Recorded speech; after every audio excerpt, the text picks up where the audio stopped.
Waalaikumsalam warahmatullahi wabarakatuh. Apa kabarnya nih Bu? Udah lama tak Ah, jumpa nih. Alhamdulillah baik Pak Jajang, cuman lagi banyak pikiran aja nih, lagi bingung juga sedikit stres gitu ya. Oh gitu. Bingung kenapa lagi Gitu. sih? Beras sudah ada, suami Arab. Jadi anak sudah cerdas-cerdas. Duh, Apalagi yang itu loh berat Pak Bu? Jajang.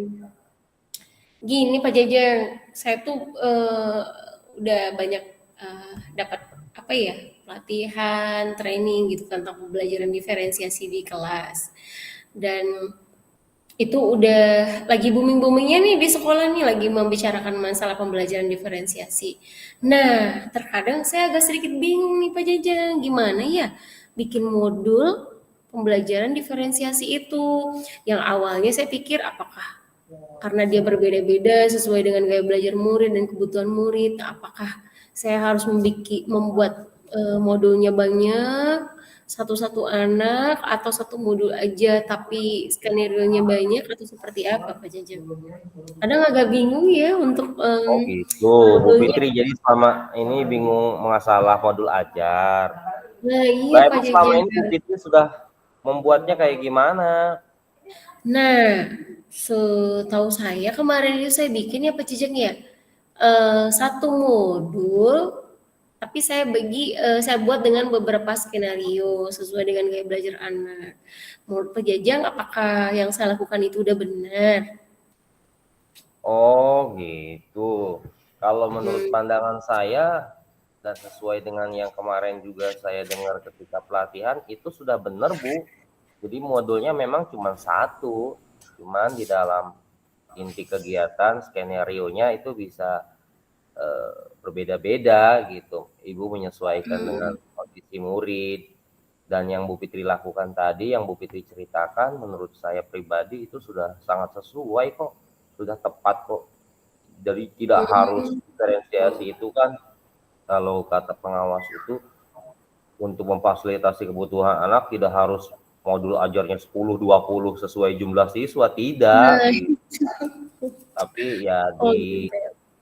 di modul ajar itu ya difasilitasi, diupayakan dan yang Bu Fitri lakukan kalau menurut pandangan saya itu sudah sesuai sekali Bu gitu. Jadi nggak usah Hmm. sedih galau-galau gimana-gimana Oh gitu. gitu ya Pak. Nah, terus kalau untuk penilaiannya gimana Pak? Untuk penilaiannya kan, Untuk penilaian Bu Fitri selama ini bagaimana menilai memangnya? nah kalau saya itu menggunakan penilaiannya itu yang pertama sih observasi ya, untuk awal-awal melihat kesiapan anak belajar, terus juga minatnya dan profilnya. Setelah itu saya memberikan beberapa pertanyaan pemantik untuk anak-anak agar anak-anak itu terpacu untuk belajar gitu. Terus juga dalam proses pembelajaran saya biasanya menggunakan penilaian formatif, Pak, untuk menilai apa yang dilakukan anak di kelompoknya seperti itu. Nah, cuman ada pendapat lain ini, Pak, masalah penilaian sumatif nih. Ada yang bilang kalau penilaian sumatif itu untuk akhir semester aja dilakukan. Nah, menurut Bapak gimana? Oh gitu. Menurut pandangan saya juga yang dilakukan Bu Fitri sudah sesuai kok Bu ya, sudah sesuai. Bu Fitri tadi sudah melakukan observasi ya atau pengamatan lah ya.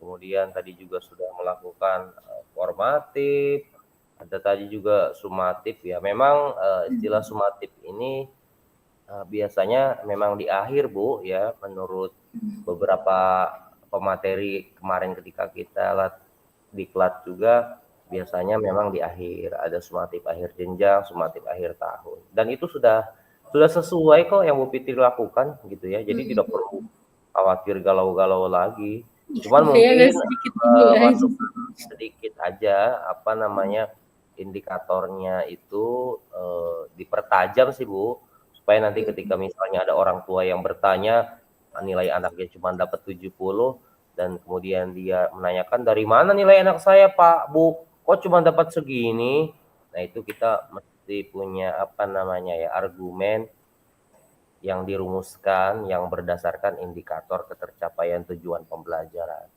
gitu sih Bu itu Hmm. aja. Dan udah bener kok Bu, udah sesuai. Gitu. Jadi, perlu dimasukin nggak Pak untuk penilaian sumatifnya Pak? Karena anak-anak itu kan nanti akan menghasilkan produk yang berbeda gitu. Nah, kalau menurut saya sih ya Pak ya, tapi tidak tahu benar apa enggaknya karena masih sedikit bingung ya. Kalau untuk produk atau karya anak itu kita boleh pakai apa menggunakan penilaian sumatif gitu loh. Nah, makanya di sana saya agak sedikit bingung gitu. Karena kan kalau misalnya karya atau hasil anak kan itu merupakan sebuah produk ya Pak ya.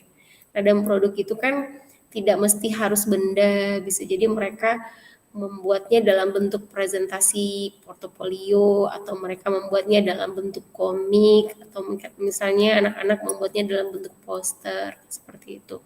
Makanya agak sedikit bingung aja sih karena pemahaman dari teman-teman di sini yang sumatif itu ya ujian akhir gitu. Nah, sementara kalau saya melihat karya atau misalnya yang dihasilkan oleh anak-anak berupa karya seperti yang saya sebutkan tadi, apakah itu bisa dikatakan penilaian sumatif, Pak?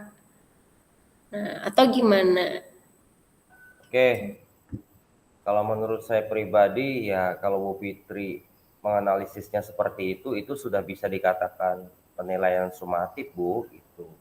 Karena kan diferensiasi itu juga ada 3 ya, berbeda-beda. Ada diferensiasi konsep, tadi tentang modul ajar, sebutnya bisa dikatakan itu diferensiasi konsep atau perencanaan. Ada juga diferensiasi proses kan ketika di dalam kelas. Ada juga diferensiasi produk gitu ya. Nah, Nah, itu. mungkin melihatnya atau indikatornya tadi seperti yang dijelaskan, saya rasa itu sudah bisa dikatakan dari bagian diferensiasi apa namanya produk gunakan untuk mengukur gitu. Udah bagus Bu, sesuai kok, Oh, tidak gitu. perlu dikhawatirkan. Berarti Gitu. yang udah saya lakukan berarti udah benar berarti ya, Pak ya? Sudah tepat, sudah tepat. Ini mungkin Oke. Bu Fitri nanti ya itu tadi masukannya memperjelas indikator saja sih Bu di modul Indikator ajar ya. tersebut supaya Sih. jadi dasar hukumnya nanti kuat. Karena gini Bu, permasalahan-permasalahan itu kadang-kadang kita menemukan orang tua itu yang kritis sampai menanyakan jika anaknya nilai dapat 70, 75, 80 dia menanyakan, "Ibu dari mana nilai anak saya kok 70? Apa dasarnya? Format penilaian seperti apa yang Ibu gunakan? Apakah Ibu buat format sendiri atau Ibu buat format dari sekolah atau Ibu mengikuti format dari kementerian? Tolong jelaskan kepada saya sehingga anak saya dapat nilai segini." Nah, itu yang perlu kita waspadai Bu selama ini.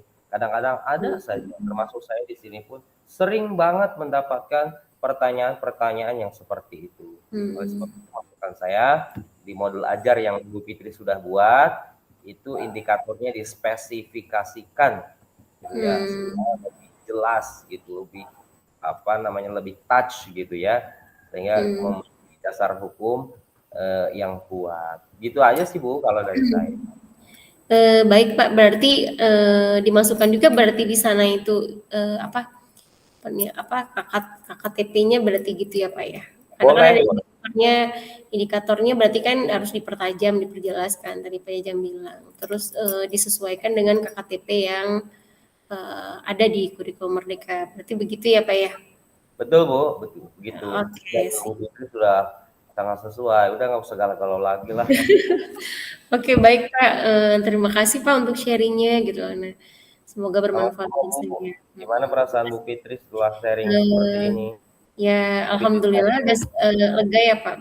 Yang selama ini agak sedikit bingung, terus ya juga bener nggak ya ini ya modulnya gitu. Nah, setelah penjelasan Pak Jajang dan dapat masukan juga untuk apa ya spesifikasi indikator dan interval apa dan KKTP-nya di penilaian itu dimasukkan KKTP-nya di penilaian itu ya saya udah mulai paham dengan apa modul yang telah